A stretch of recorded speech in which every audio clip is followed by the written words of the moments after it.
dosa-dosa berat mematikan nyala kemuliaan itu. Untungnya ada kasih Tuhan memberikan kembali sinarnya pada kita.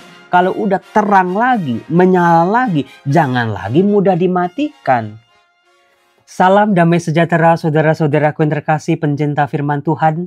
Berjumpa kembali dengan Bible Learning with Father Joseph. Buat Anda dimanapun Anda berada, semoga Anda dalam keadaan sehat.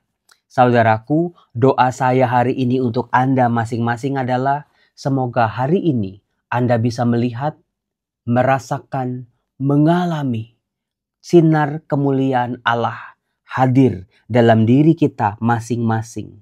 Bersinar, berkobar-kobar, menyala terang. Dan juga saya berharap dan berdoa semoga masing-masing dari kita mampu memantulkan cahaya itu di tengah keluarga kita, di tengah pelayanan kita, dimanapun kita berada. Saudara-saudara, di awal video ini saya mau meminta Anda mengikuti gerakan tangan saya. Gerakan yang pertama, angkat tangan kanan Anda, lalu bayangkan seolah-olah di tangan kanan Anda ada korek api gitu ya. Lalu kita nyalain bareng-bareng, seolah-olah. Nggak perlu korek api betulan, seolah-olah ya. Bayangin aja dalam pikiran Anda. Nyalain korek api itu. Bareng-bareng bersama-sama ya. 1, 2, 3. Ces. Oke, udah nyala. Nah sekarang gambarkan, bayangkan tangan kita itu ada sinar. Sinar dari Tuhan. Sinar yang keluar dari kebaikan Allah dan kasih-Nya. Arahkan sinar itu ke kepala kita, ke dahi kita. Biarlah sinar itu menerangi pikiranku hari ini. Biarlah sinar itu menerangi mulutku hari ini. Biarlah sinar itu menerangi perasaanku. Biarlah sinar itu meraja atas hidupku. Bersinar terang dan menyala. Lalu gerakan yang kedua sama tapi pakai tangan kiri. Seolah-olah ada korek api. Kita nyalain bareng-bareng 1, 2, 3. Oke? Bayangkan tangan Anda bersinar. Lalu Anda arahkan sinar itu kepada orang-orang di sekitar Anda. Entah pasangan hidup Anda, anak-anak Anda, orang tua Anda. Katakan, bersinarlah saudaraku. Bersinarlah anakku. Bersinarlah istri, bersinarlah suamiku. Menjadi teranglah. Kalau mereka nggak ada, cari foto-foto mereka. Bersinarlah, bersinarlah, dan jadilah terang. Saudara-saudaraku yang terkasih, kenapa Romo Yosef di edisi kali ini berbicara soal terang? Saudara-saudara, dalam hidup kita, sejak kita dibaptis, kita itu membawa terang. Ingat nggak waktu kita dibaptis? Entah baptis bayi ataupun baptis dewasa, kan ada lilin bukan?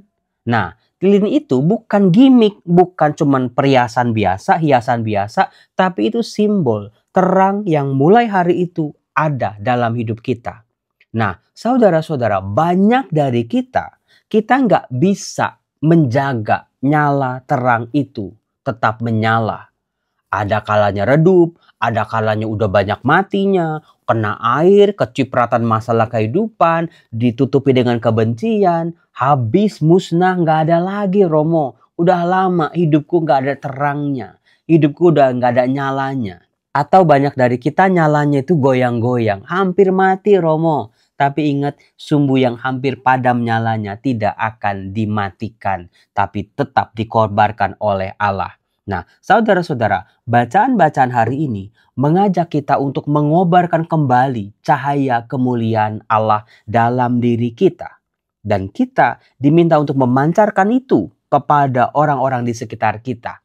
Dalam nubuat Nabi Yeskiel, saudara-saudara, diceritakan di Yeskiel bab 9. Bayangkan kemuliaan Allah yang sudah hadir di tengah-tengah bait Allah, di tengah-tengah rumah Tuhan. Kehadiran Allah yang hadir melindungi, menolong, menyertai umatnya. Pada akhirnya Allah siap-siap kemuliaannya pergi dari bait Allah. Karena apa? Hidup bangsanya rusak. Hidup bangsanya tidak lagi mengenal Allah. Hidup bangsanya ini sedang menjauh dari Allah. Maka mau bait Allahnya semegah apapun, tidak menjamin kemuliaan Allah hadir di situ kalau di tengah-tengah bangsanya hidupnya tidak sesuai dengan hukum-hukum Allah. Hidupnya najis, hidupnya berantakan, hidupnya penuh dengan kejahatan. Saudara-saudara yang terkasih, hati-hati. Jangan-jangan kemuliaan cahaya obor yang menyala-nyala dalam diri kita sudah lama mati karena dosa, karena kesalahan, karena pelanggaran. Bisa jadi juga orang-orang lain yang bersalah, kita, api nyala hidup kita yang ikut berdampak. Maka dari itu saudara-saudara, nyalakan kembali. Jaga betul-betul api kemuliaan Tuhan. Nyalakan terus. Meskipun ada begitu banyak tantangan-tantangan di luar sana yang mencoba untuk memadamkan, mematikan nyala api itu. Jaga. Atau diri kita sendiri sebetulnya yang matiin api itu dengan kemalasan, dengan berbagai macam dosa, kesalahan yang terulang. Ingat saudara-saudara, dosa-dosa berat mematikan nyala kemuliaan itu. Untungnya ada kasih Tuhan yang mengajak kembali, yang membawa kita kembali pada pertobatan, memberikan kembali sinarnya pada kita. Kalau udah terang lagi, menyala lagi, jangan lagi mudah dimatikan. Kadang-kadang kita yang mencari sumber-sumber supaya ya udah tahu nih ada api ini, kita mainnya di kipas angin misalnya. Udah tahu nih api menyalanya tinggal dikit nih, mainnya di cipratan-cipratan air misalnya, maka matilah api itu.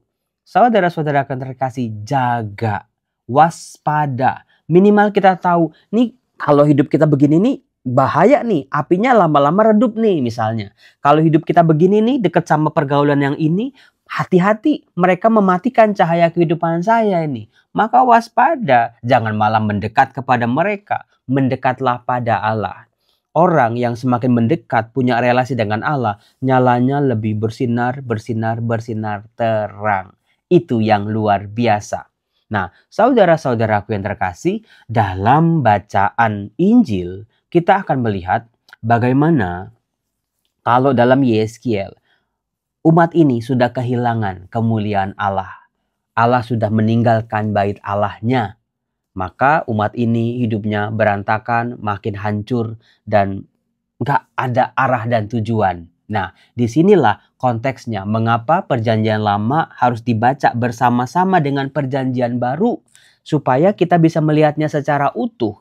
Dan kita juga makin memahami ajaran-ajaran Tuhan Yesus. Di dalam Injil Matius bab 18, sebagai informasi, Injil Matius itu salah satu Injil favorit saya. Apalagi kalau ada Matius bab 18. Karena apa? Itulah salah satu skripsi saya sekitar tahun 2000 ya. Udah 24 tahun saya baca nih Matius bab 18. Isinya bagus banget. Matius sering kali mengangkat tema-tema tentang etika. Tentang peraturan-peraturan komunitas. Tentang bagaimana hidup bersama orang-orang Kristiani harus ditata dan diatur. Dikatakan waktu itu Tuhan Yesus bersabda kepada para muridnya, katanya, apabila saudaramu berbuat dosa, tegurlah ia di bawah 4 mata. Ini sesuatu yang baru saudara-saudara. Sebab begini, di dalam perjanjian lama, kalau Anda lihat deh, bagaimana orang Israel di padang gurun, bagaimana orang Israel di masa hakim-hakim, bagaimana orang Israel di masa raja-raja, di masa nabi-nabi, yang kasih teguran kalau bangsa ini berbuat salah, paling kan orang-orang tertentu. Ya Musa, ada Yosua, ada hakim-hakim di situ, ada orang-orang pilihan Allah seperti nabi-nabi. Tetapi Tuhan Yesus memberikan sebuah keluasan baru, termasuk kedalaman baru, yaitu tanggung jawab kita. Kalau ada saudara-saudara kita berbuat salah, demikian juga sebaliknya. Kalau kita berbuat salah, ada tanggung jawab dari orang-orang di sekitar kita untuk memberi teguran atau nasihat kepada kita. Siapa sih saudara yang pengen ditegur, yang suka sama teguran? Gak ada. Karena teguran seringkali menyakitkan. Apalagi kalau negurnya di depan umum. Apalagi kalau negurnya pakai bahasanya keras. Apalagi negurnya itu bongkar-bongkar kesalahan kita. Apalagi negurnya itu tedeng-aling-aling gitu ya. Waduh, menyakiti. Nggak ada yang suka sama teguran. Tapi Tuhan Yesus membawa kita pada satu langkah jauh lebih maju. Diri kita punya tanggung jawab dengan sesama, demikian pun sesama punya tanggung jawab tentang hidup kita. Ya, orang tua, pasangan, anak, semua mulai dari orang-orang terdekat punya tanggung jawab yang sama. Jika ia mendengarkan nasihatmu, engkau telah mendapatkannya kembali. Puji Tuhan. Maka kalau kita ditegur oleh satu orang, misalnya pasangan hidup, oleh orang tua, oleh anak, ingat, itu bukan mereka kebawelan. Bukannya mereka mau ngurusin hidup kita. Bukan karena mereka itu kepo. Tetapi karena cinta. Karena panggilan dari Tuhan inilah mereka punya tanggung jawab meluruskan apa yang masih salah dan keliru. Maka suara mereka yang baik, suara mereka yang memancarkan kebenaran adalah juga bagian dari kuasa Tuhan, rencana Tuhan buat hidup kita. Dengerin. Seringkali suami-suami juga kalau bininya atau istrinya ngomel ngasih tahu, udah kayak kaset rusak aja. Seringkali anak-anak juga kalau orang tuanya ngomong, udahlah keluar masuk kuping kiri, keluar kuping kiri, nggak nyantol, nggak pernah didengar, nggak pernah disimak. Maka karena nggak pernah didengerin, nggak pernah disimak, nadanya makin tinggi tiap hari. Saudara-saudara terkasih, penyanyi seriosa kalau nadanya tinggi enak didengar. Tapi kalau omelan, kalau segala macam omelan-omelan orang tua atau pasangan, lama-lama kan juga jengah. Lama-lama kayak kaset rusak atau kaleng rombeng, bukan? Maka begitu mereka nasihati kita, dengerin. Kalau memang kita melihat ada kebenaran di situ. Suara hati kita mengatakan, iya ya, mama benar juga. Iya ya, pasanganku benar, ada benernya juga ya. Misalnya kayak gitu. Patokannya pada kebenaran. Maka kita yang menasehati, kita yang menegur juga tidak boleh terlepas dari kebenaran itu. Karena kebencian, wah kita omelin gitu. Enggak, jangan kayak gitu. Patokannya adalah kasih dan kebenaran dari Allah.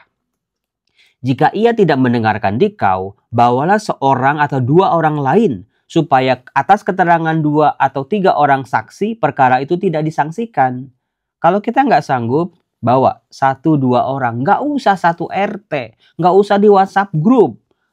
2-3 orang cukup untuk memberi teguran. Artinya apa saudara-saudara? Lagi-lagi Tuhan Yesus menegaskan ada kekuatan dalam hidup bersama. Ada kekuatan dalam hidup berkeluarga. Ada kekuatan dalam hidup berkomunitas. 1 orang, kekuatan 2-3 orang untuk memberi teguran, untuk memberi nasihat, untuk mengingatkan seseorang dari kesalahannya.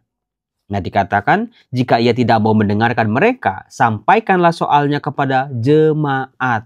Nah, ini langkah terakhir ini. Kalau udah nggak dengerin lagi, 1 orang nggak didengerin, 2-3 orang nggak didengerin, jemaat. Supaya jemaat yang bersabda atas nama Tuhan. Saudara-saudara yang terkasih, di situ Tuhan Yesus menggarisbawahi kekuatan hidup bersama. Bukan cuma soal memberi nasihat, memberi teguran, tetapi ini dia. Dalam doa, dalam memperbaiki kesalahan orang, kesalahan kita dengan doa bersama. Langsung dikatakan, sungguh apa yang kalian ikat di dunia ini akan terikat di surga.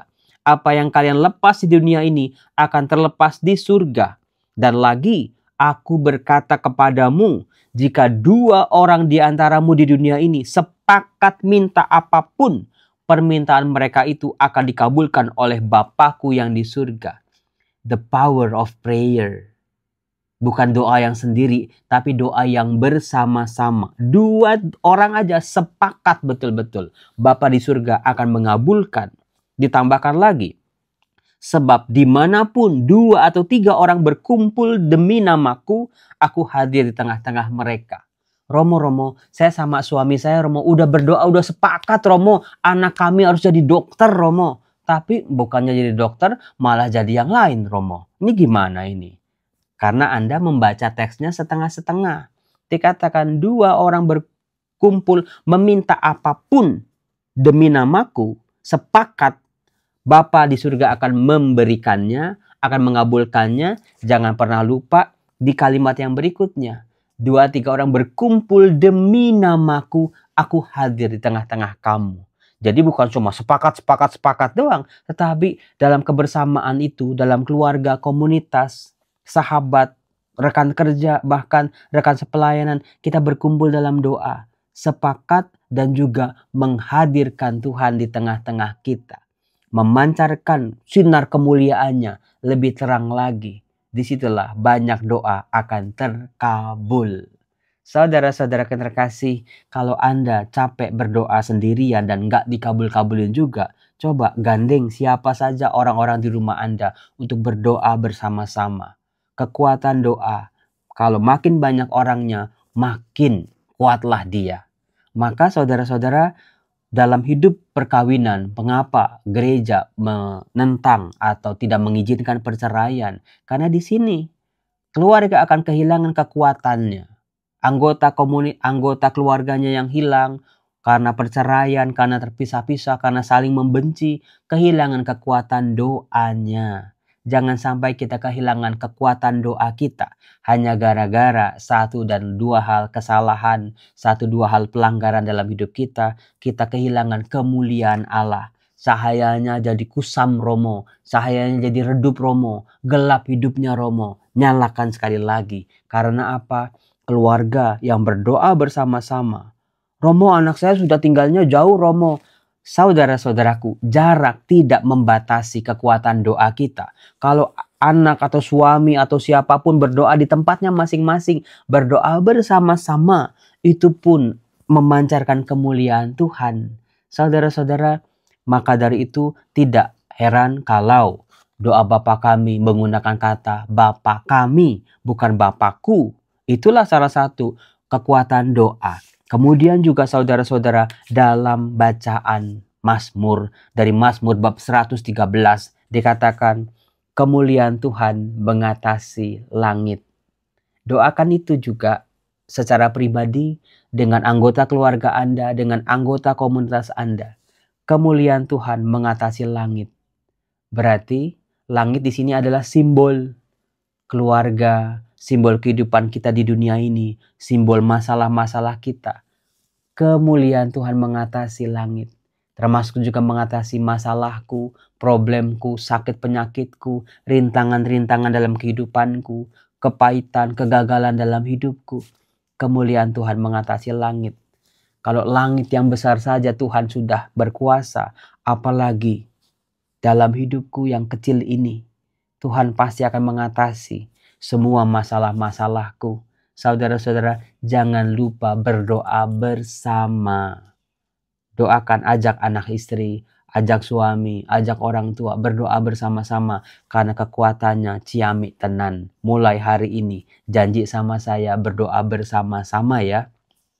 Apalagi kalau Anda punya harapan bersama, punya permohonan yang sama. Bila 2, 3 orang sepakat, Bapakku akan mengabulkan. Karena 2, 3 orang berkumpul, aku hadir di tengah-tengah kamu. Hadirkan Tuhan, hadirkan cahayanya, hadirkan kemuliaannya di tengah-tengah kehidupan kita. Itulah awal dari pengabulan sebuah doa. Mari saudaraku, kita hening sejenak. Kita pahami firman ini. Kita hayati firman ini menjadi kebenaran dalam hidup kita. Teguran, nasihat adalah bagian dari rencana Tuhan. Asal teguran dan nasihat itu berdasarkan kasih dan kebenaran. Kita punya tanggung jawab dengan sesama kita. Demikian pun sebaliknya. Kita punya kekuatan doa. Kita masing-masing menyumbangkan kekuatan kita dalam hidup bersama kita. Jangan tercerai-berai, jangan terpisah-pisah, jangan membenci, apalagi bermusuhan. Di situ Anda akan kehilangan kekuatan doa Anda. Salam damai sejahtera, Tuhan Yesus memberkati Anda semua. Kita katakan amin bersama-sama ya. 1, 2, 3, amin. Tuhan memberkati kita semua dalam nama Bapa dan Putra dan Roh Kudus. Amin. Bye-bye, Tuhan berkati.